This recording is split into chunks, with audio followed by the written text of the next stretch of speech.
Wherever there is injustice, you will find us. Wherever there is suffering, we'll be there. Wherever liberty is threatened, you will find The Three Amigos. Huh! Now dig on this.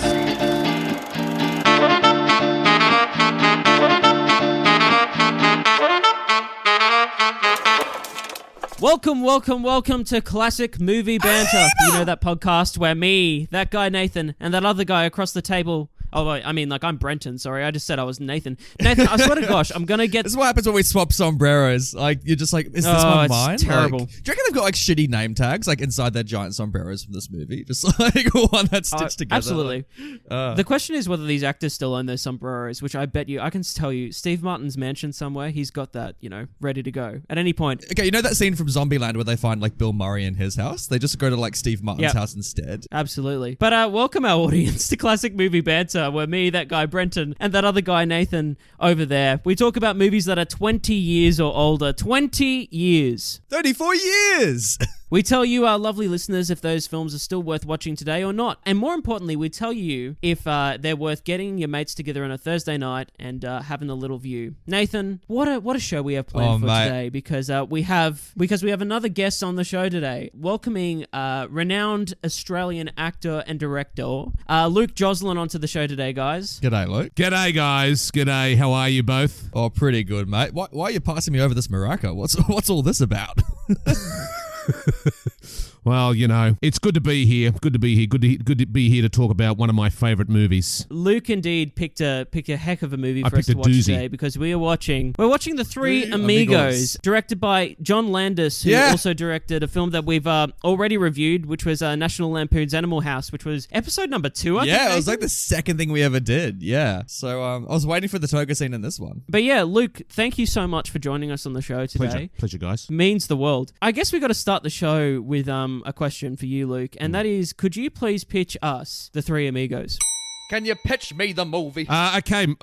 Right. Okay. Sure. Yeah, I can pitch that. The Three Amigos. All right. So I'm kind of imagining I'm just sort of sitting in front of a bunch of execs. Okay. So look, this is a spaghetti western farce set in a small village, Santa Poco, Mexico. We sort of push in on 3 down on their luck Hollywood stars who are invited to Mexico to appear in a show. So they think. But really, they are there to liberate this town of Santa Poco from El Guapo and his men. This is a good versus evil film, a mistaken identity comedy loaded with slapstick and starring 3 of the biggest Hollywood stars to date. How's that? How do you reckon? Wow. Oh, that sounds like a cracker. It was a good pitch. I mean, it really helped that you also brought us like mojitos for this pitch as well. Like, that's just an added bonus. Thank you. Like, wow, isn't it great to be a Hollywood exec these days? Luke, like we said before, you suggested this film for us to watch today because it is one of your favorites. It is. When did you first watch The Three Amigos? How did you come across this? I reckon I came across this film back when I was a younger lad.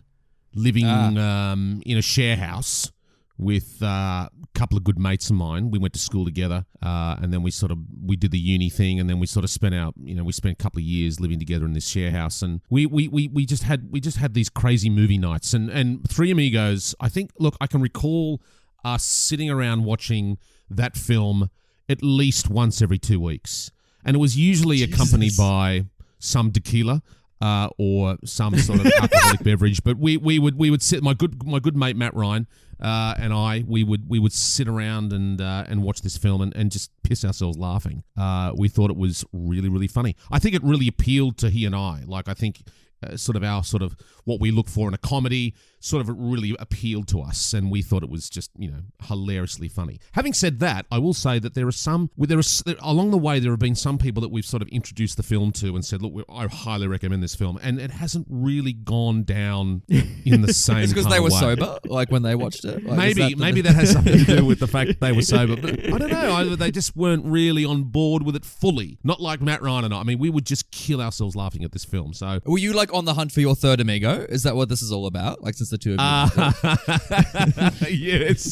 Yes, exactly. You need one more. Exactly. We were just trying to complete the set. Yeah, it's kind of one of those films. I think that like I think Nathan and I can say this. Like we've had moments with our mates and whatnot that we've watched movies that are like, again, you suggest them to other people and they don't really get it, but like at the time when we've watched it, we've just been like on the ground laughing our asses off, and like we quote those movies all the time. Like we could quote them off the tip of a hat. Like you like they're just like so ingrained in us at that point because we've watched them so much. Yeah, yeah. I think there's nothing like those movie experiences. We still quote the film today. We still quote it today. Like we still in just general chit chat conversation. Can I have your watch when you are dead? Like stuff like that. It's like it just.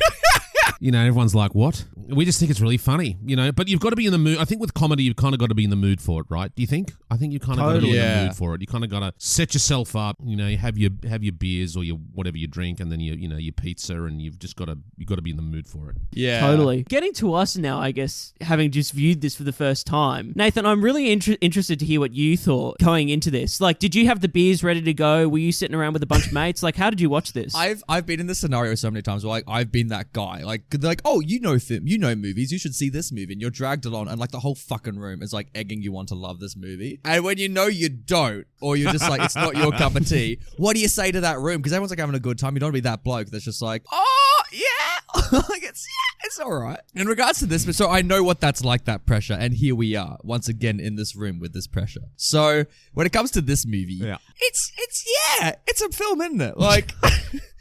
It's fun. You know what? I had a lot more fun with this than I thought, A lot more fun. This is definitely a guilty pleasure movie. It's not as shit as I thought it was going to be. It's not as great as I thought it was going to be. I think if you look in the right spots, it's great. It's like a bloody mine, It's like if you look in the right spot, there's going to be a gold nug. But if you don't, there's just dirt. So that's my hot take on the Three Amigos. Yeah, hot take there. Yeah. For me, I watched this, right? I watched it at Thank the time, God, and finally. there was moments that I was laughing, out loud. I was laughing at the jokes. I liked, not so much like the slapstick stuff, like the bigger comedy. Like it was still like enjoyable and whatnot. And you're watching like masters of their craft, such as like Steve Martin and Martin Short, obviously do their thing. But it's more like the smaller moments, and some of the hard cuts are just like amazingly funny. So I watched it, and then I looked up, on the film's history and whatnot, and I kind of realized I watched it in the wrong way. Like I watched it on in the morning, by myself. Oh, wow. Over a cup of coffee. No. Where's all your friends, Brenton? So I know it's a sad, lonely life, So it was good to. I then went back and watched some scenes again with some other people as well, and just like really just sat back and enjoyed myself and had a good laugh. You got conditioned. You trained yourself to love it. For that, yeah, exactly. For that, it's like perfect. It's kind of a movie that really speaks to me on that level. Like I love these old comedies, like with these great comedians that are just like absolutely killing it. Like you don't see comedies like this today. No, you know what I mean? No, and there's such like simple jokes as well, like such like straight up premises. Like these days, there's such sharp writing, but you don't really get that in the old films. It's just so like direct, like the humor. It feels like it's performance driven. It feels like these sort of films are like performance driven because if you look at the writing sort of for what it's worth, there probably isn't anything that's massively surprising. It's all fairly predictable. It's some of the writing is kind of slightly mundane, but I guess what you were saying earlier, Brendan, was that it's the nuanced stuff that kind of really translate. Like some of the shots, I think you were saying earlier, some of the shots just kind of linger for a little bit too long. Yeah. So it sort of makes it sort of washes over the audience based on the preceding moment. It's like what we've just seen, and then it just sort of lingers for slightly too long. Then there's sort of these kind of there's some weird cutaways to sort of various characters throughout the film where you get this kind of really sort of minimal nuanced reaction to something. And that in itself is kind of funny. Like, it's just like... Yeah. But also, you've watched this like hundreds of times, so you would notice this shit. Like, first time you wouldn't pick it up. That's true. That's true. Yeah. You know what I think, though? I think it's the kind of film that you have on in the background when you have your mates around. Yeah, I hear. Like, I it's agree like with you that. kind of like... Yeah. You had a few people around, you just have the Three Amigos playing. You probably all watched it a couple of times before. And, when you get to your favorite bits, everyone just stops and just starts, like, riffing it and, like, going into those moments and loving it. But I agree, Luke. Some of my favorite parts of this movie involve just Chevy Chase reacting to stuff. Yes. like the sly great. smile, like sometimes to something that Martin Short's doing. Something like he's in some life and death situation. Is this kind of the straight man in the trio? I guess so. Like Yeah. I guess like He kind of is. I mean, like, it's either Steve They're all Martin idiots, but like he's the less They're all idiotic. idiots. Yeah, totally. And I think Martin Short's just kind of off the rails the whole time. Oh, like he's just so full of himself. But it is a good balance between the three of them. Now that I say that, like they all have their moments. They all work well together, and they are a good trio, you know, like they all kind of complement Which each is other. essential for a film called The Three Amigos, isn't it? Yeah, and kind of on the back of that, going back to the subtlety thing that Luke was kind of riffing off before, I think that knowing that this is the director of National Lampoon. And The Twilight Zone. Let's not forget that. Yeah, you can't forget that. I mean, like He the didn't. best moments of National Lampoon, I think, are those moments where like the camera just lingers on something for too long. It's like Nathan and I always talk about this scene. That's the funniest scene in that movie, in my opinion, is when there's a horse in the office and then this guy comes in with a chainsaw and we just linger on it for a second too long and then it just hard cuts away and you're kind of like still processing what the heck that was. Yeah. And that in itself is funny. And so it's kind of that style is brought to this with like some just awesomely talented comedians that just kind of fill the other moments as well. Yeah. So it's a good balance there, I think. Yeah. There's sort of these sort of comedy styles that are kind of playing out, you know, simultaneously. It's like that scene, right, where Steve Martin is he decides to break back into the lot and he's on top of that wall and he's trying to get their attention. That's some of the funniest shit I've seen in my life. Like, It's so funny, but it goes on for probably goes on for too long, really, by today's standards. But it's the persistence. It's the persistence comedy. It's like that persistence comedy that you kind of see peppered throughout. That is just so. It's just so funny. It's so absurd. I've like laughing at these jokes. They're like the most funny I've laughed in a while, to be honest with you. Like, they're some of the funniest shit I've seen in ages. Yeah, it's pretty funny. And that's a lot of like pros like that I'm giving this film for, because like when it works, it fucking works. Like, it really works. Like, it's so funny. And also, like, a lot of the humor doesn't just come, like, yeah, they say funny things, but like just look at them. Just the way they're dressed is alone to sell you on the movie, because like they're in such a serious setting, and they look as though they've like walked, and they have literally walked off a Hollywood set. So like that, it's just so funny. The premise is amazing, And they play it for real. I think they play it for real as well, which is kind of part genuinely. of why it's so hysterically funny. There was some criticism pitched towards the film that sort of said that Steve Martin was kind of like, you know, the guy out front, and the other two were kind of like supporting players. Yeah, you know, like that Martin Short was kind of underutilized, and Chevy Chase may as well not have even been in the film. However, I kind of feel like, you know, it's kind of a throwback. I was thinking this when I was watching it last time. Like, it's like that. You know, you're looking at three clowns. You know, it's kind of like that old sort of status formula where you're kind of like, you know, Steve Martin's slightly more high status than the other two goons, and they each have their role to play. I think. I kind of feel personally that they all get their moment in the spotlight. It kind of reminds me of like my favorite old time comedy is Duck Soup, which is like the classic film with like the three Marx Brothers. You know, you got Groucho and all that, and it's like that same kind of slapstick comedy. But there's like, I feel like these guys do it different in that sense where it's not that as much slapstick. So like as far as like one claiming the spotlight over the other, it's like you need the others to like make the jokes work. Like, you can't just have it be the Steve Martin show in that sense. And they all have a different skill set. I think they all bring something really uniquely different. Quite literally. To the trio. Like, they do different skills in the movie. They do. Yes. They do. There's some rope involved. But how do you find this? Because like it's hard for us, because especially like Brett and me, because we just walked out of the Dollars Georgie. So like we like just walked out of like Good, Bad, and Ugly, like the most like highly revered like westerns and that kind of shit. So like we've done like Shanghai Noon, we've done like, you know, Wild Wild West. So we've like gone into the other side of that coin. But like, how did you find the parodic elements of this? Do you think it was like fully satirizing the genre? What I think's interesting in that regard, in terms of it being like a satirical comedy, it's not only spoofing, I guess, the Western genre, because it's doing that in moments. Like, you know, we have multiple shootouts. We have these the cowboys that are like, you know, in a land unknown, and they're kind of wanderers, or so to speak. But like, I think the thing it's actually spoofing the most is Hollywood itself at the time. Totally. And just like, you know, actors themselves. I love that. And like, the movie has one bomb. They have one bomb, and then immediately their careers are over. It's fantastic.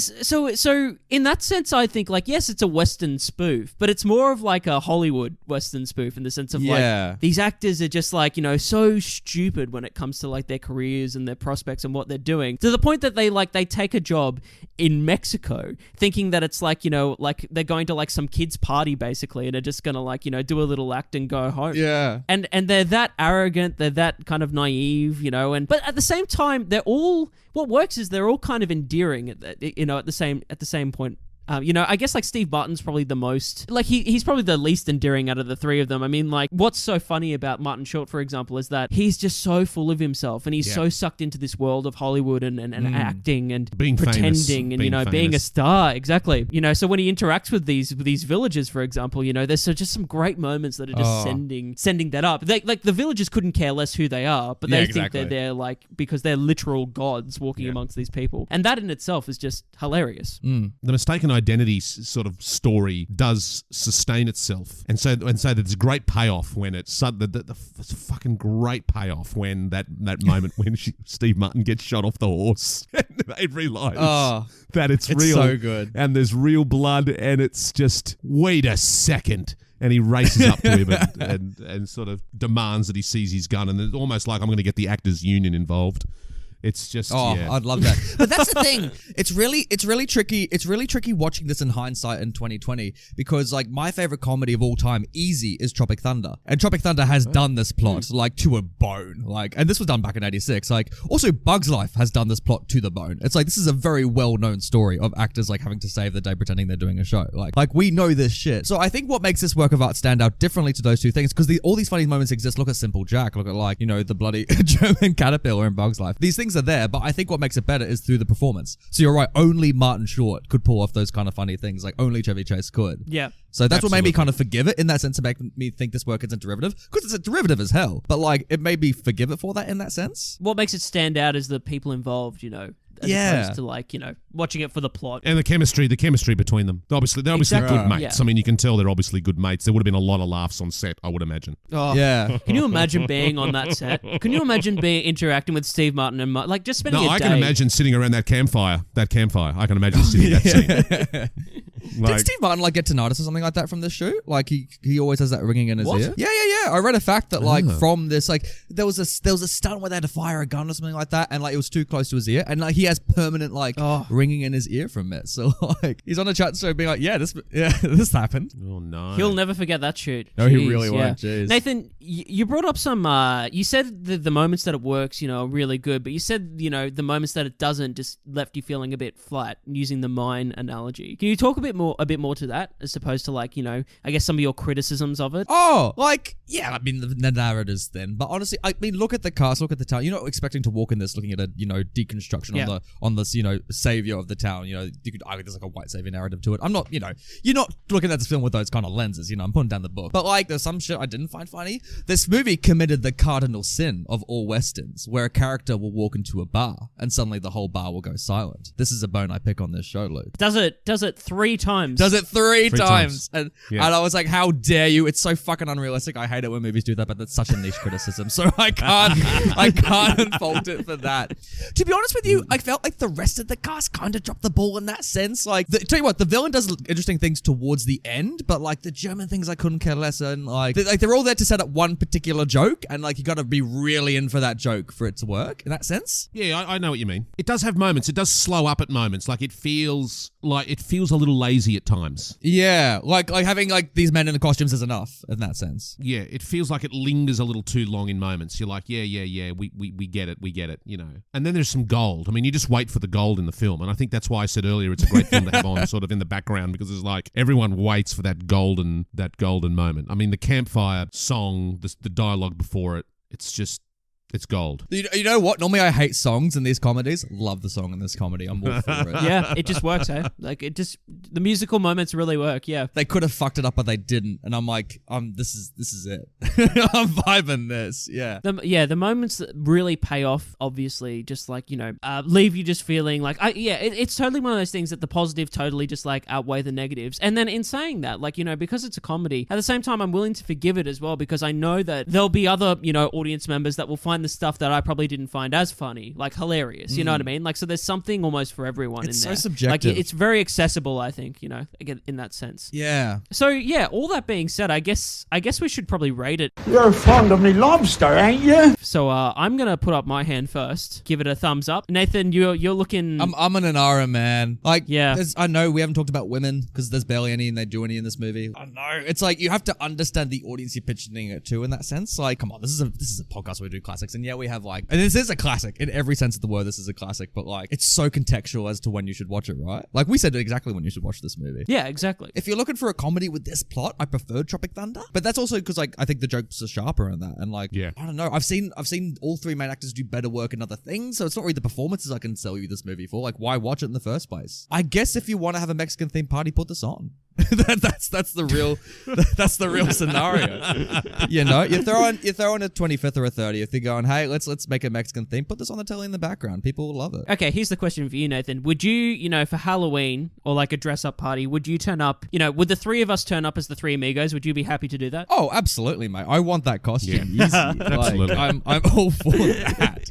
Like, yeah. Even like the villain's costume I'd wear. It's pretty badass. It's like, generic as hell, but I would still wear that. Like, yeah, the production design's actually really good. Like, it's pretty authentic and like, Oh, I got a bone to pick with the production design and spoilers. We'll get to that. Oh, really? Yeah, and it's a spoiler as well. Alrighty, we'll get to it. But I think there's a moment where like silent films used, like, well, obviously the costumes, like, there's a reason they're larger than life. It's all authentic in that sense, and it's selling those ideas pretty well. And then there's moments where it subverts it, obviously, as well. Yeah. And there's some gags in there for that. I'm gonna say a presumptive yes. I'm gonna say yes with like the billion asterisks for all those things. Only just a yes. Just a yes. Steve Martin's got a gun pointed at my balls, so I can't really say no right now. But No, fair enough. I hear what you're saying. I totally get it. I'm going to give it. Obviously, I'm going to give it a thumbs up because I think comedically it plays to my what I find hysterically funny, and I think that's just the thing. I think outside of everything else. I mean, I kind of looked at the film again recently with more of a critical eye, and I did see those things. I started to go, yeah, I can see that. But I think the first time I watched it, I kind of just let it wash over me.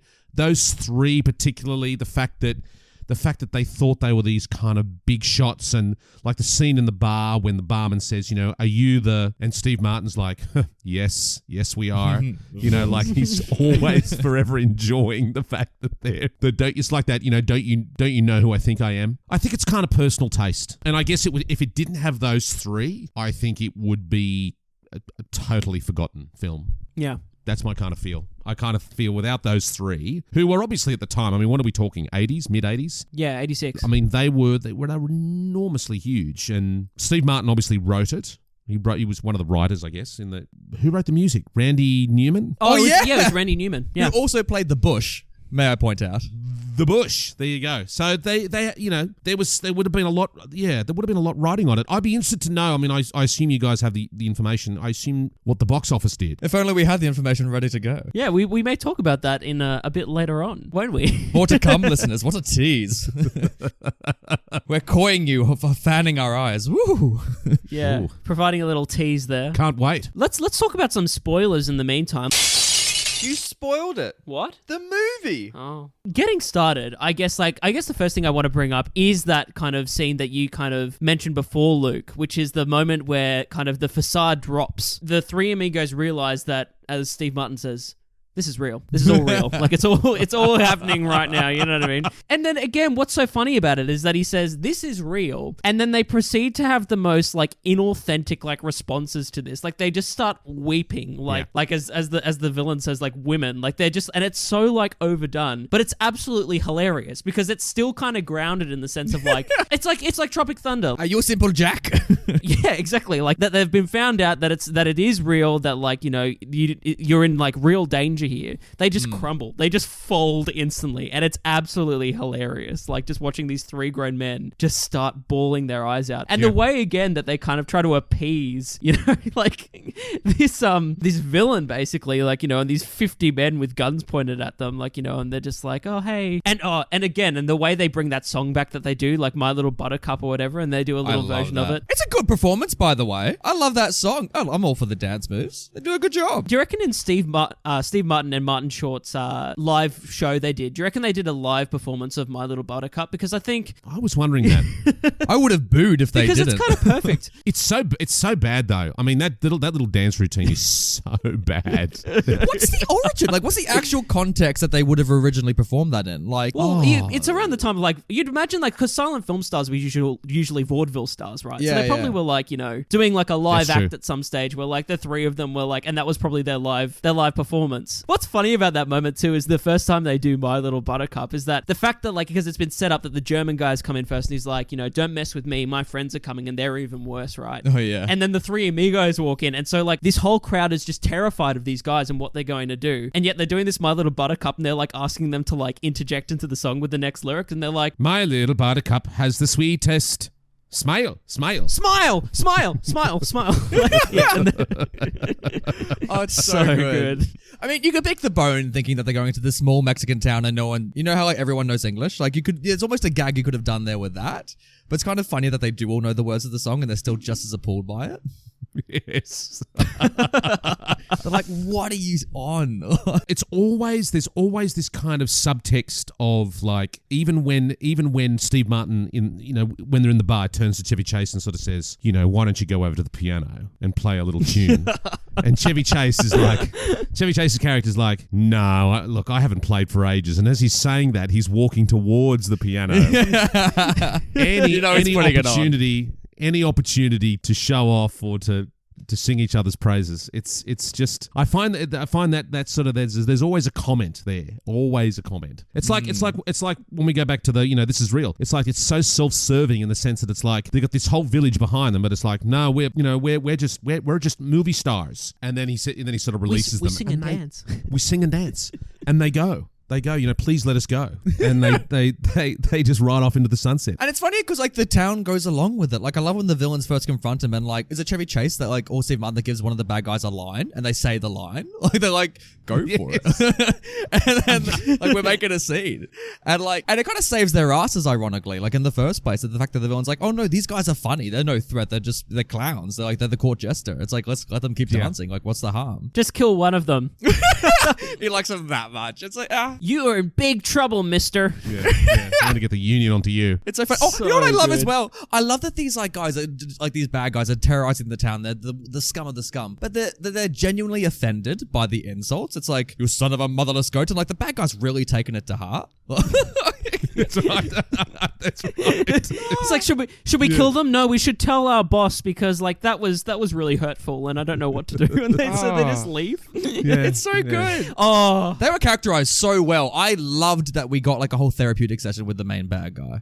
That's such a great scene. That's so good. I love that moment too where like his henchman's like, you know, you should just take this woman. If you want the woman, you should just take her. And then the bad guy gives this speech and he's like, you know what? Like that's not how you treat women. You know, like you obviously don't know women. Like you have they have to want to join you and whatnot. And so he said, so when is that going to happen? What's going to happen? Yeah. And he's like, and then that scene just ends with, well, tonight. Otherwise, I'm going to kill her. It's just like the funniest moment. I'm like, we have this beautiful moment of like, oh, this guy's actually got a heart and he's got a moral compass, and then it's just instantly dropped. That gag feels ahead of its time. That feels like it was written today. Like that kind of meta commentary. Yeah, totally. Like, oh, totally. It's so, and I love that henchman as well. He's got great lines, like the guy who like serves. Me too. He's one of my favorite characters. There's another line too where she says it must be one of El Guapo's mistresses where she says the daughter that's been captured from Carmen. The village, she I think her name is. Yeah. She says, you know, do you know what foreplay is? And she says no. Either does El Guapo, which I thought was just really funny. Really funny. Oh, that was a great genius. Gag. That was so good. My favorite gag out of the whole movie, as a line, was when like Chevy Chase is trying to pick up that chicken having a D&M, like as he's like, you know, chatting to her after the party, and she's like saying, oh, we should like go, you know, we should go for a walk, and then you can kiss me on the veranda, and he's like, no, the lips are just fine. Yeah, the lips will be fine. that was genius. That's Such the best. And I mean, another yes. and again, it's that throwback to like when Ned. Martin Short is on the stairs with the young villagers, just all listening to how he scored this role in this film and how perfect he was. And they're just all there like sort of wide-eyed, sort of got no concept of what he's talking about. It's just so fun. But, you know, of course, any audience will do. Yeah. It's so funny how bad that story is as well. Like, it's like his favorite story, obviously, to tell. And it's like the moment that he probably knew that he was going to be an actor or, you know, become who he was. And it's just like the worst story you've ever heard. Like, oh, and then this woman, this actress said to me that you've got it. And he's like, and I was just like, oh.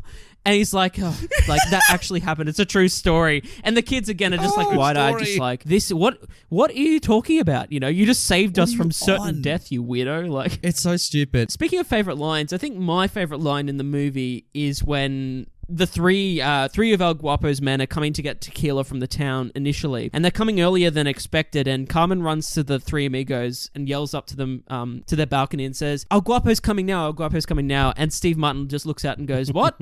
Already? And he's like, all right, fine, like, you know, all right, we'll get ready. And he's just like, as though like to do a show. It's so funny. Like the village is just like running for the hills, like, you know, they're trying to hide. Everyone's hiding their children. The women are like bunkering down or whatever, and Steve Martin's just like, all right, we'll get ready for the show. It's so funny. Two of my favorite lines are kind of throwaways. Not bad for a matinee is one of them, which it just killed me when Chevy Chase, and they're both Chevy Chase lines, when Chevy Chase says, not bad for a matinee, and when they're sitting around the fire and he says, how far do you think we travelled before we had to go back and get directions? Which is just so, just so thrown away. And really, you'd have to be, you know, you would quite easily miss that line. It just killed me. I was laughing my head off. I thought it was so funny. Like we've said, like out of all these like favorite line things, it's evenly distributed. That's why I don't think it's like the Steve Martin show. Like they all get great moments. But I'm so glad you brought up that campfire scene because I've got some bones to pick, Luke. For starters, I love that they deliberately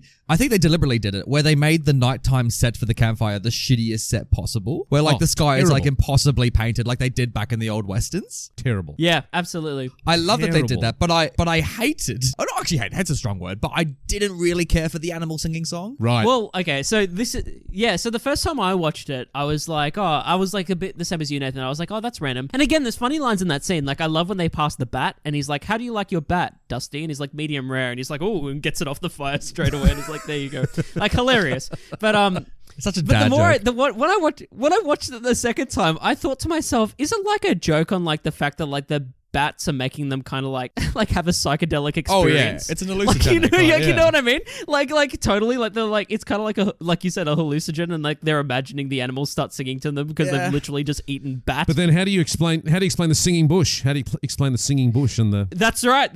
There's so many kind of moments, and the invisible swordsman and all that. So are they real? Is that also hallucinogenic, or is this a universe where those things happen to exist? Like, I think that's just sort of rooted in this absurdity. Yeah, totally. We just sort of go with it. It's totally bizarre though. I was kind of waiting for a small human to walk out behind the bush. Like I was kind of waiting for that reveal, but like, nope, the bush just sings. Like I kind of low-key wanted like Randy Newman to like step out from behind the bush and like start singing "You've Got a Friend in Me," but it didn't happen. Is it Martin Short? Yeah. Is it Martin Short that goes up to the bush initially and says, "Excuse me, are you the singing bush?" No, it's Steve Martin. He says, "Excuse me, are you the singing bush?" And then it's like, I think we've just got to assume that it is. It's like such a funny. See, that in itself is just so funny. Again, like the absurdity of that scene is hilarious, and then it continues. You know, when Chevy Chase accidentally, or Dusty accidentally, shoots the invisible swordsman, and Martin Short goes up to this like invisible body on the ground and picks up its wrist and then drops it again and goes, "Yep, it's dead, all right." It's just ridiculous. Like you know, in what universe is this like meant to happen? You know, and I kind of wish they did that with like Elizabeth Moss's Invisible Man. Like that's what happened at the end of that movie. Just like like they pick up a limb, just like, oh, he's dead.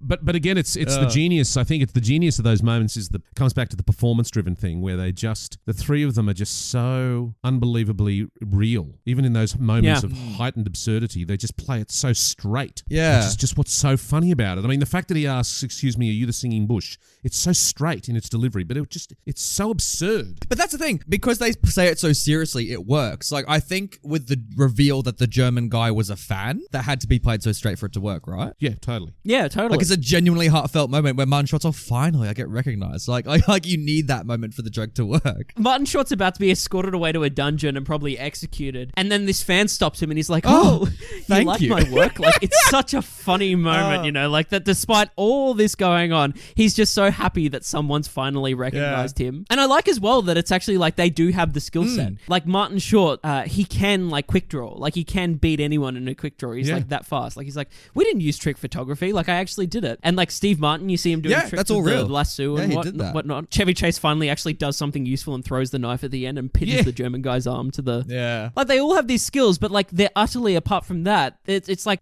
some stuntman taught them those skills, but apart from that, they're absolutely just useless. and Yeah, pathetic. which I think can also be considered as a criticism for the movie when it comes to the bad guys, because like I don't find them a threat at all. Like they're all meant to be funny. Like I didn't really care for the stakes of this town being terrorized. You know what I mean? Because the bad guy's just so ludicrous. Oh, the totally. fact that he Yeah. throws a birthday party Yeah. is the stupidest thing in the world. Like there's no threat in that. Like they're all going to be okay. Yeah, you know they're gonna. Yeah, totally. I was kind of just waiting for Steve Martin to crack his skull when he was like trying to move up the chains and get thrown back into the wall, you know? Like I was kind of seeing if the film would kill one of them off. It's funny because like I still think there are stakes there because you know kind of like the trouble these guys are getting themselves into. So for instance, like again, when those three guys turn up and they do the initial show, they run out and it's just such a surprise for these guys, this threatening gang to just see these guys, you know, like do this little routine in a figure eight and just kind of shuffle around each other, you know, and then jump on their horses and all they literally do is just ride in a circle around them and shoot their like fake guns in the air. Like it's absolutely hilarious. And they're going, amigo, amigo, and like yelling just, or like go horsey or like just random stuff. And again, it's kind of like an insult in itself to these, you know, it plays off that again. It's like an insult to the gang to be like, these guys are like, you know, calling us, like you said, Nathan, these horrible names and are like galloping their horses around us. Let's just go back and like tell El Guapo and get this sorted. Just some of the shots of when they're. I could recall when they're going around the villains. You know, they're riding around the villains. And some of the shots there, like Martin Short throwing the gun to either hand, you know. Oh yeah. And doing The this gun like cam. crazy laugh. This crazy laugh that they do, and they're shooting their guns into the air like it's, you know. And I think it's also, I think so like the funny. 3 times they do it, it's shot identically each time. I think they literally use the same composition. Like, just to make that same gag. It's like they only have, it's like their one trick pony. It's and it's great. Yeah, I like as well that they're so worried that they don't get a rehearsal when like it's like the worst show you've ever seen. Like it's such a terrible show and they're just like, we need to rehearse this, you know. And again, Martin Short still forgets like one line, you know what I mean? Line. Well, I know. Let's talk about the silent film stuff because I was really I enamored with love that at that. the start. When we're kind of introduced to these guys, just like, and the way it's sold, like again, the way they all have the makeup, the way the villains are and that and whatnot, and the dialogue chosen and whatnot, and the way again, like Steve Martin especially, the way he just looks, he's always looking for where the camera is, like when he's filming these films, like he's always, it's such a good gag. It's so subtle, but it's like he's one of those actors that is like looking at the person they're talking to, and then he'll suddenly just like catch the camera and do like a little side eye to the camera, and then look back quickly, like so funny. Yeah. He's forever aware of where the camera is. Exactly. It's so, and their makeup is so, like, even the villains, it's so like almost like Punch and Judy. It's almost like that sort of vaudeville feel. And if you love silent film, it's a great meta like take on silent film as well. Do you think it's interesting because like there is a kind of a shift that happens in this, and it's when kind of Martin Short's character decides that he's going to stay, you know, and actually, you know, fight and go up against this gang and take them on. Like it's kind of abrupt in the moment because we see this devastation kind of happen. We see these guys like grown men cry and then they run away, and then he suddenly just decides that he's going to stay. And I guess it makes sense because again, there's that gag, you know, earlier in the film where he's like, I'm going to start a foundation for homeless children, and the other guy's like, yeah, we're going to do that too, you know. Yeah. And again, we just cut away from it. Yeah, I guess like my biggest like I guess question if you're going to like criticize it dramatically is that like it's kind of random in itself that they do decide to like take on the gang and just not go back to Hollywood. Yeah, it is. Do you think it's a bit of a throwback though to they're having a bit of a stab at like sort of Western plots? I mean, do you think it feels like it's a bit like, you know, I'm drawing a line in the sand, men or mice, and then of course we have this kind of standoff where sort of Steve Martin makes the choice, and then of course Chevy Chase's character upends that whole moment by shooting himself in the foot, you know, and then decides to sort of cross the line. So yeah, I kind of felt like it's always kind of there's this sort of constant undercurrent of kind of a bit of a Hollywood stab, as I think you alluded to earlier. Yeah, it's kind of like a throwback to like, you know, the Dollars trilogy, let's say, and when like, you know, Clint Eastwood, you can just imagine him being like, you know, you're like, yeah, like you're just like, you know, I'm gonna draw a line in the sand, you know, like which side are you on, to like the town or whatever. Like you can see that playing out for sure. Yeah. You know, once he's been beaten up in, you know, in a fistful of dollars or whatever. I don't know why they do it. It's a great question. Like, there's no reason narratively for them to be able to do it. It's like, I guess because they have that moment where they're like, well, we're pretty much dead in Hollywood anyway, which is hilarious in itself. So it's like, we're dead in Hollywood, may as well just be dead out here, you know, trying to do something. It's kind of random that Martin Short's character is the one that does it. Or maybe not. Maybe it's not. Maybe because, as you said before, he's the one that sort of wants to give the money away, and so he's kind of got this overt sense of right Also, and he wrong gets that line. Because you're waiting for when they do eventually get money for him to throw the money back. Like, you're hoping it'll happen. That's true. That's, by the way, another great gag we haven't mentioned. I love the telegram scene. I laughed so much during it. Just so that was incredible. Yeah. Just so like there was like 10 great jokes in that. It was great. Yeah. I'll give you the 10 pesos version. I love as well when they read the telegram and it's like I think it's like, you guys are great or something is how it you guys starts. are great. And it goes, you guys are great. And they all just look to each other like, they're all just, like, we are. And then Martin Short explaining what infamous is. Infamous. Infamous, like, which is what makes them want to go, right? Because here's an opportunity, opportunity. I love that it's then just assumed that El Guapo is the best Mexican actor, like the best actor in all of Mexico. He's like the biggest star over there. And so again, when they meet him later on, they're like, "Oh, it's such a pleasure to be working with you." And he's just like, working "What? with you." Say your line. Say you'll kill us like dogs. Oh, okay. So good. You will die like dogs. He's got a great grin. That whole movie, like the bad guy just loves being bad, doesn't he? Like, He's a great bad guy. I think he's great. He's great in that film. Yeah. He's great. Yeah. yeah. Heffy, the offside is great too. Yeah. Again, like that sidekick is just like, he's one of my favorite That's great. characters in the movie. He's just so kind of funny. Like it's so funny that he's always trying to appease, his boss, and he organizes for the whole crew to get him a sweater, for his birthday. Like, and it's funny how that's set up earlier on. How he's like, oh, like, what do you want for your birthday? And he's like, I'll be happy when I get my guns. And he's like, oh, but we tried really hard and we filled the piñatas with lots of different presents and little surprises, and we've got you a big present as well. So just be open-minded. It's just, by the way, just great. speaking of the presents and like the things everyone has, that small town's got a pretty good budget for fireworks. Like, Jesus, that's a pretty party. Yeah. I was waiting for them to catch fire. Like, Jesus. Absolutely. Well, it's got a budget for a few good things. They've got lots of black material, black and white they sew them material, pretty and quick. red cravats and things. And they've got a bunch of hats ready, sombreros ready to go. That town's pretty well stocked. You know what I mean? Like, that's an underrated scene when like Martin Short is like, what was it when Martin Short's like egging the grandma to like keep sewing? He's like, come on. yeah, exactly. So like you've never sewn before, like so. Special segment. Ooh, so special. Alrighty, Nathan, take us away because you've chosen today's first special segment, which is Battle Royale. I'm so excited. We haven't done it for a little bit. It's where we pit some movie's characters against another movie's characters in a battle royale and see who wins. Because I love the idea of seeing these three amigos in other scenarios. So I'm thinking about the westerns we've done before, right? So let's start off with the good, the bad, the ugly, right? So we've got those three versus these three. Yeah. Is there any scenario where like the three amigos win against those three? Hear me out. Okay, so I think that the Three Amigos' greatest weapon is the fact that everyone just kind of like rides them off. Again, like everyone kind of thinks they're a joke. they are. But you know what I mean? They're persistent. You know what I mean? They're persistent. They're good at... They're good, I guess. Good is, let's throw that word around, willy-nilly.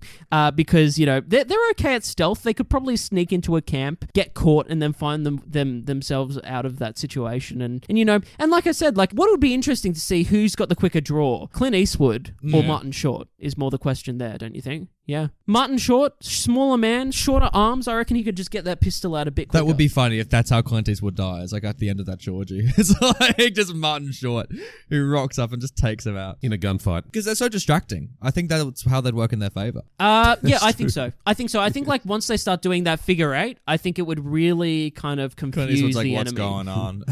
They're like, do we applaud? Do we pay them for that? Or do we shoot them? What's happening? And then before you know it, like Steve Martin's got a lasso around them and they're on the ground. They put it before. I still think they'd win. I think like the bad and the good, the bad and the ugly would definitely like just like not even hesitate.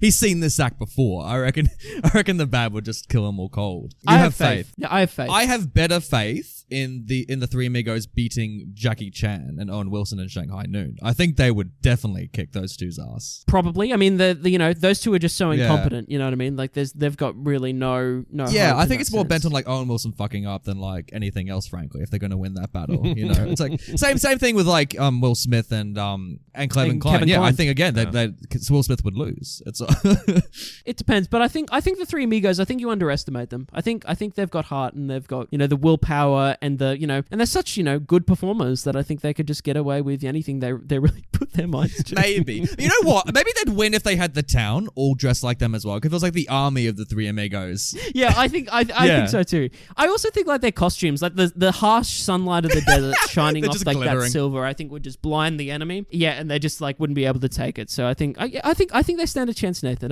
Don't underestimate. They would stand the chance. Whether they would win, bit slim, in my opinion. They put up a fight. It'd be a good fight to watch. Well, now that we've established that, let's get into our next segment, which is something I think that Luke could probably can definitely comment on. Can you see the Three Amigos becoming a Broadway musical? Ooh, I don't know suddenly. I think once upon a time I would have gone, yes, definitely I want to see that. But now I'm not sure. Depends on the three lead actors, right? Well, that's tricky. I mean, who are you going to cast firstly? I did some research actually a little while ago and found that there was a company in the States that had actually done a play version of the Three Amigos. Really? Somehow, I don't know how that happened. I don't know how that managed to happen, but they did. They sort of did this Three Amigos thing, and it was kind of like when the plot was the same, and it was like El Guapo, and it was Santa Poco and all that. But I don't know. I don't know whether there's something that kind of happens to a story when you turn it into a musical, and I think that maybe it goes away. Maybe the Three Amigos is more of an event. Maybe it's more of an event than a musical. I love the music. I love the music in the already existing film. I love how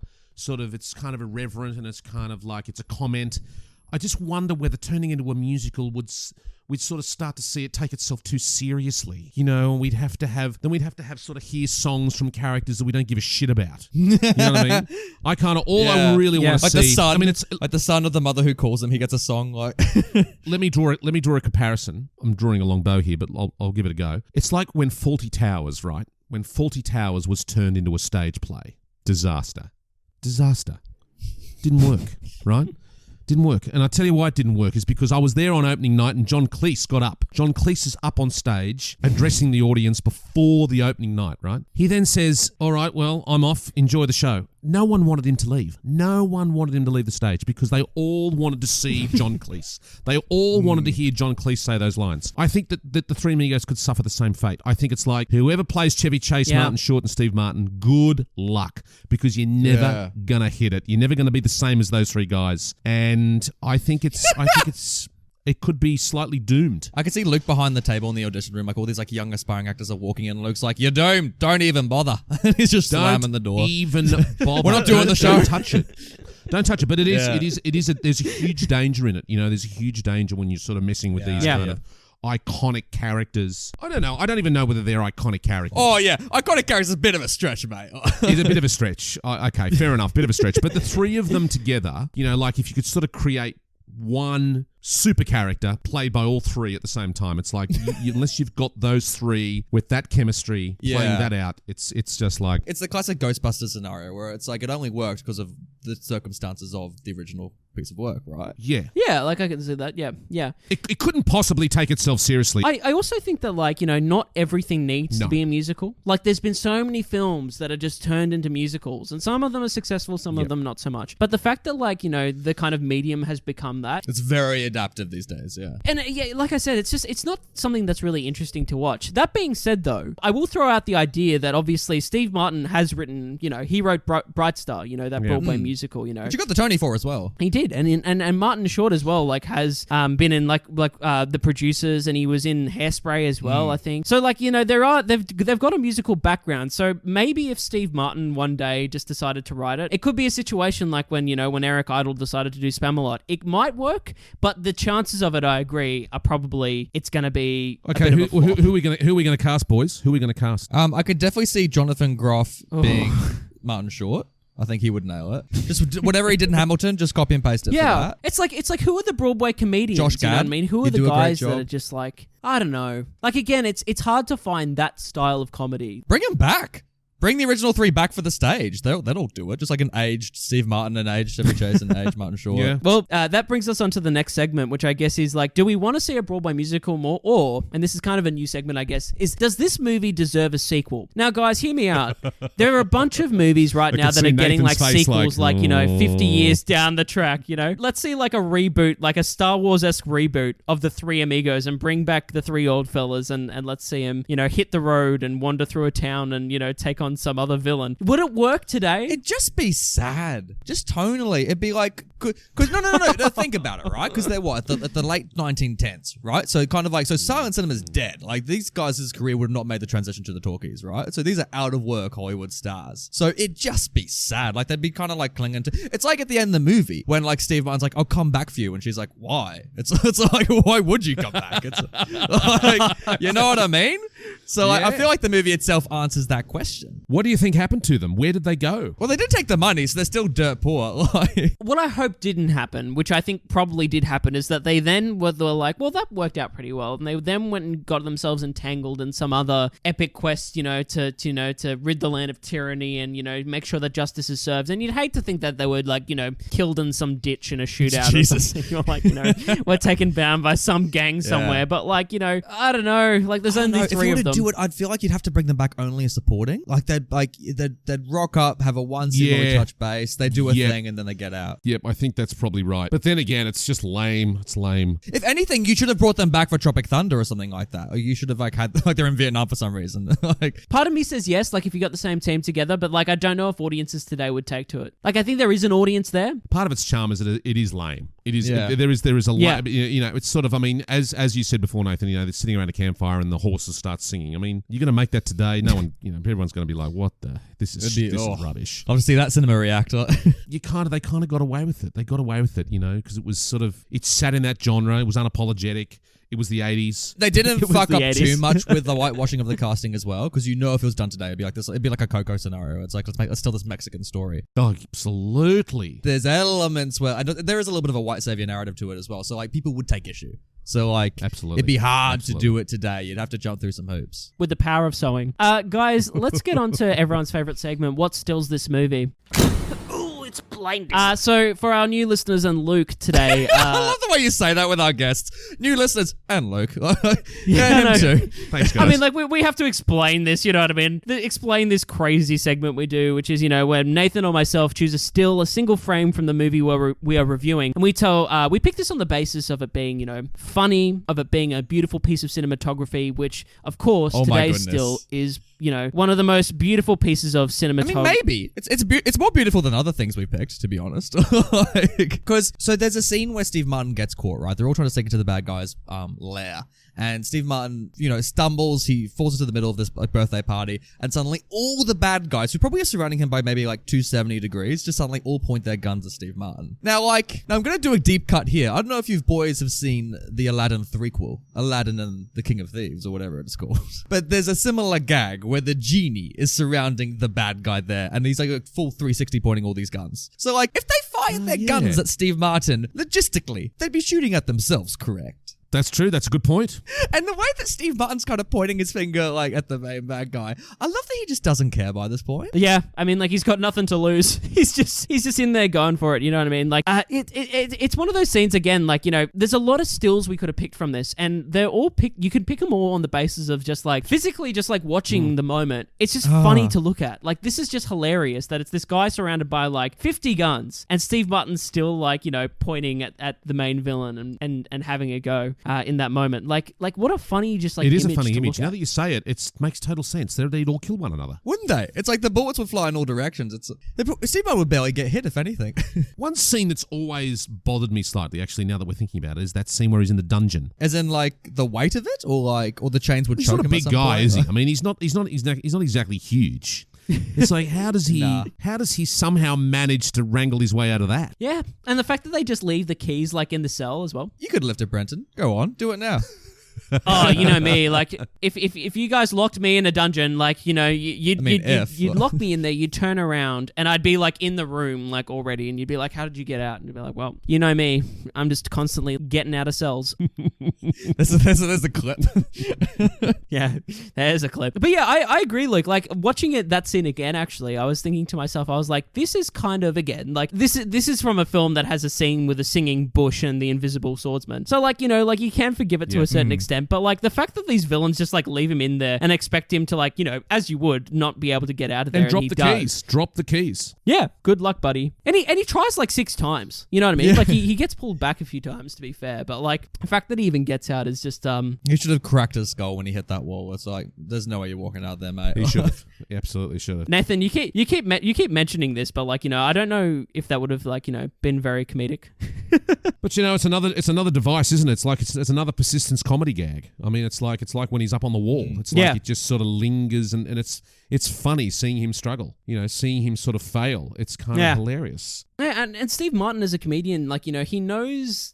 And Martin Short, like, they're all the same, like, in the sense, like, when those guys are even just, like, sneaking around, like, that villain's kind of, like, lair, and the way they kind of run between the rocks and whatnot is absolutely hilarious just to see them move through space, like, in those outfits. It's just, like, ridiculous. So, like, I see what you mean. Like, you know, it is funny in itself just to watch someone struggle, Steve Martin in particular, like, in that ridiculous outfit against those chains. I don't think there's any way Jim Carrey could have done that film. No, like, you don't really see Jim Carrey, like, throughout his career take roles where, like, he's required to be part of, like, a team. You know what I mean? Like a team of comedians or something. He's always just the one guy. On that note, should we look at this film's poster?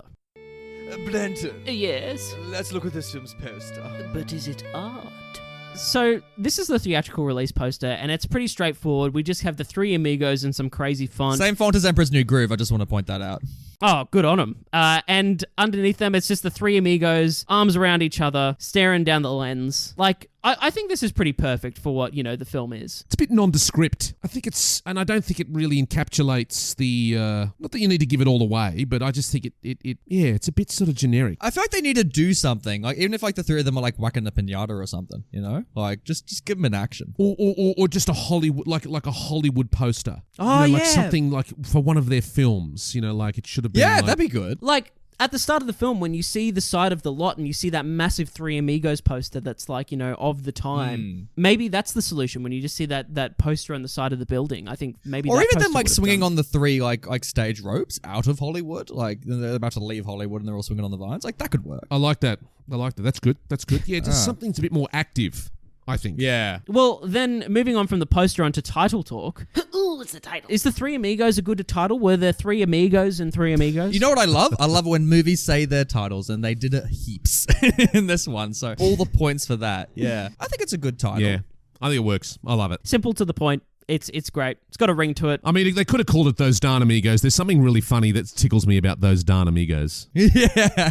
Maybe it's the way Martin Short says it when he's in Absolutely. when he's in the boss's office. You know, when they talk about the costumes. Christ, they did that scene so poorly. It's like you were trying to renegotiate your contract, not knowing that you would lose your home and career. It's like, and your clothes. It's like, maybe think about the stakes before you bring that up to your boss. Like, oh, they're idiots. True. Well, on that note, shall we pass that power to the people, Nathan? Pass it here. What? The power to the people. If you guys head over to this website called Rotten Tomatoes, you'll see that on the tomato meter, this film has a critical consensus of 46% and is considered rotten, with an audience score of 67%. So it's been pretty critically, it's kind of like all over the place. I can't remember how much this movie I digged. It was like a couple mil to make back in the day. So like it made money. It made good money. I think it was like 10 million or something like that to make. So it made 39.2 at the box office globally. And obviously look at like home rentals since, like, because this feels like a home rental title in that sense. So I'm sure there's extra revenue on top of that. So it made bank. So like, you know, there was never any chat of sequels as well. I feel like it's like a one and done thing. I don't think they would have ever gotten John Landis to come back. But you know, it didn't bomb in that sense. So there's something. I'm kind of shocked that it made that much money, to be honest. Like, you know, if it was so, you know, it just seems it was a bit all over the place. It did. when And like, came obviously out, reception's gotten warmer. I feel like that 67% from the audiences have been from latter reviews as opposed to like reviews from 86. Hence where that 46 kind of comes from. It seems that it had a bit of a cult following in the end. Yeah. Like it just kind of came out. Yeah. You know, it did pretty well, and then just kind of as the years have gone on, people have really... And I can see why at the time it would have felt kind of the same as everything else made. Maybe because like it feels like so fresh in 2020 versus back in 86. Like maybe that helps it age better? Maybe. I don't know. Because a lot of the comedy we're praising is stuff that we wouldn't get today, right? So maybe that helps with the retrospective. I'm just looking. As we're talking, I just pulled up an image of the actor who played Heffy now. Oh, yeah? It's just like, it's a totally different, he looks totally different. I think the actor's name is Tony Yes, Plana. yes, it is. It is. Yeah, I'm just looking at him now as well. Plana in 2019. He doesn't have those dreads that he has in the film, and the long hair and the dirty teeth and whatnot. He's just well groomed, and he's in a nice looking suit. What is he doing? What else has he done? No. He was in the ABC television show Ugly Betty. Oh, there we go. Was he Betty? I'm not sure, Nathan. I'm Alfonso Arau. He looks totally different too. Of course, they look totally different. I mean, why am I surprised? But he's still alive. 88 years old, still alive. Wow. Actually, here's an interesting fact, guys. Here's an interesting fact. The director, John Landis, is born on the 3rd of August. I'm also born on the 3rd of August. Oh, now we know there you why go. I love it. This was a match made in heaven. Now we understand why you like this movie. It was Birthday written in parties the with stars. old It was Jono. bound to happen. You were genetically engineered to like right. this movie. You know what I mean? Like you were just ready to go. Or isn't it like that thing, like parents hear a song, like when the baby's like, about to be born, and they're like, oh, we'll name the baby after that song that was playing when something happened. Maybe like, your parents were like, they're watching Three Amigos, and that's how it happened. I think maybe. I think the success of it. I mean, there's some big actors in this film. I mean, I think surely the box office is testament to the fact that they had those three in it. Plus John Lovitz. Let's not forget John Lovitz playing a minor character, and Phil Hartman as well is in there as well, playing this tiny little bit character, packed with some star power. It's a hell of a lineup when you look at it. Yeah, so it is interesting that like critics weren't kind in that sense. Yeah, I guess let's get into it. So if we look at Jeff Andrew from Time Out, who is a top critic, he gave it a positive review and said that if you enjoy brainless slapstick that allows space for irrelevant absurdities like a singing bush and an invisible swordsman, it's entertaining enough. Yeah, take it with a grain of salt, he's saying. Which I guess is like kind of the mindset you need to go into it with, like we were saying before. Like you just need to go into this and just kind of throw everything away, just watch it with a few friends, like, have a few drinks and just enjoy yourself, and it'll probably stick potentially if it's if it's to your taste. I mean, like he's not saying that it's Citizen Kane, you know what I mean? No, of course not. True. But like that's look at then what Janice Malson wrote for New York Times. Like Janet didn't like it, saying the Three Amigos is likable but never really finds a distinctive style. Not quite a parody, not quite serious. It's more of a lengthy costume party. So like, yeah, people who like building on from what Jeff said, like, yeah, if you got like if you're ready for the irreverent shit, go for it. But like again, this film did have that opportunity, like Janet's saying, to kind of build on that. Like to actually say something, which it never really kind of does in that sense. Yes and no. Like, I don't know if I wanted this to nurse. Did it need to say something? I don't know. Well, again, look at the Tropic Thunder comparison, which I think is probably a deeper cut on Hollywood than probably this movie in that sense. But also, it's portraying Hollywood in a more contemporary era. So obviously, it's saying more that would speak to us. Yeah. So it's kind of working in that favor. But yeah, maybe like I guess you think of all the silent era jokes they could have maybe had these guys do. Maybe like they're deliberately speaking out of sync, or like there's still more gags they could have done that's maybe medium based, but like that they chose not to in that sense. So I can see where the lazy kind of comment comes from in that sense. Yeah, I guess it comes back to what you kind of said before, Luke, when you said that like, this it's not necessarily groundbreaking, if you just like gave someone the screenplay, but what makes it work is just those three guys and that chemistry and that star power and that kind of intuitive nature to their comedy. There's one more little review excerpt here. Should I read it? Yeah, go for it. From Roger Ebert, Chicago Sun-Times. All great farces need a certain insane focus, an intensity that declares how important they are to themselves. This movie is too confident, too relaxed,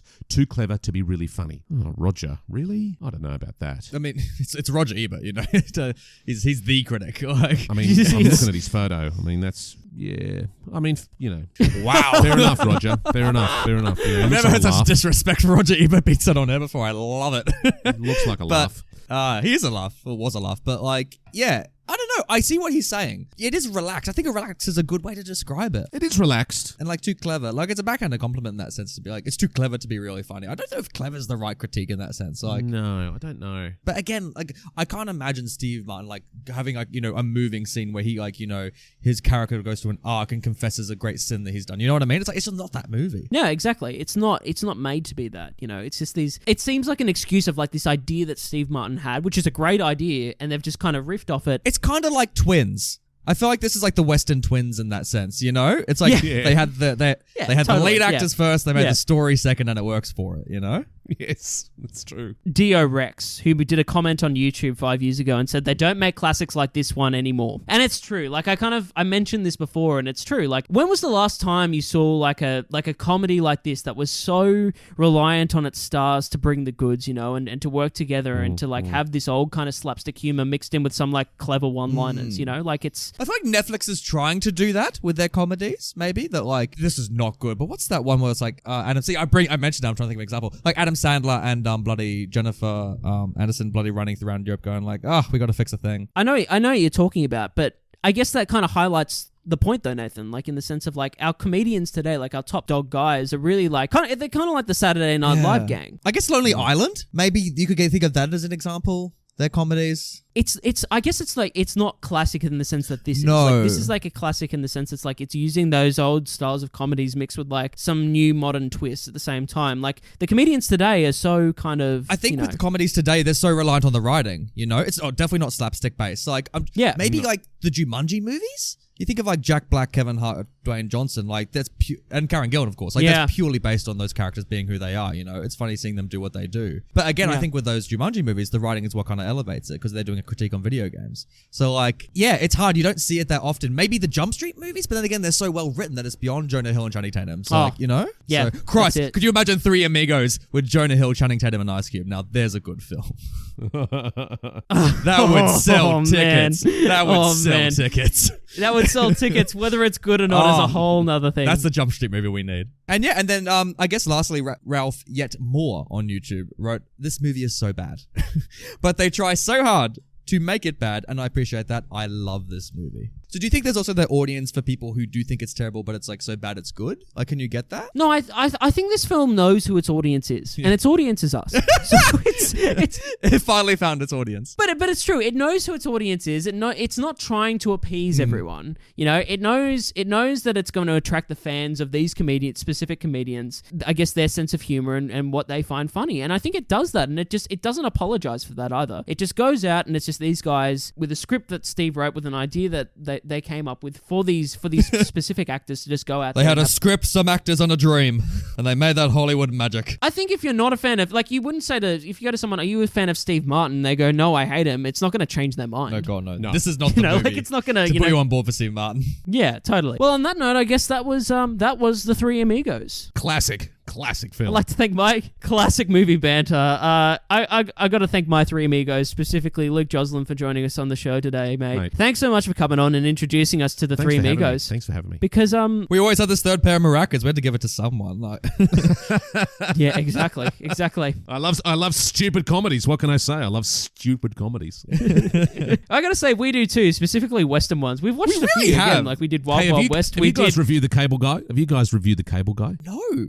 We have not reviewed The Cable Guy. Whoa, well, there you go. That could be the next one, boys. There's one. I'm looking up this right It's like now. stupid comedies. Luke like brings like a whole list. He's like, here we go. Jim Carrey, classic. I've just seen the post of this. It's classic. Jim Carrey, Matthew Broderick, Nathan. Oh, Lord. What do you think? There's a combo. Just when we said Jim Carrey doesn't play with others, there we go. He does. We found it. Luke is such an enabler. Usually, Luke, it's me that's suggesting the stupid comedies and just like the outrageous movies on this show. But so Nathan's just shaking his head at the moment because he's just like, not again. Nathan's not gonna another love it. one. He's gonna love it. Like we've had episodes where we had like Professor Jane Stadler on, right? And we're talking like this deep academic in-depth thing about like imitation of life. But then we have the Three Amigos. It's like we have such a roster on this show. Jesus. Oh. From The Godfather to Babe, we have it all. We've got it all here. So I guess we'll see our lovely listeners next week. But thanks again, Luke, for joining the show and for adding something unique. Well, not really like I guess unique because this movie is just like so. Well, I mean like this movie is unique in the sense of like I don't know if we'll ever really talk about something like this again. Maybe Cable. There's Guy, only one Three Amigos. There's only It's like one. an in memoriam on like dumb shit. Like, I love it. Oh man, but I love it. I love it so much. But for our listeners, you can obviously get in contact and Tell us what you thought about Three Amigos. Do you like it? Do you hate it? Do you think Steve Martin and Martin Short and Chevy Chase are funny, or do you just hate the guys? Like, let us know, because I want to hear like people that just like don't go for this style of comedy, and what comedies do you like, you know? So let us know on Twitter. Let us know on our Instagram page. You can send us an email if you like, or just go down to those YouTube comments. Just let us know. And I guess until next week. Yeah, get ready for more dumb shit. There's plenty more on the way.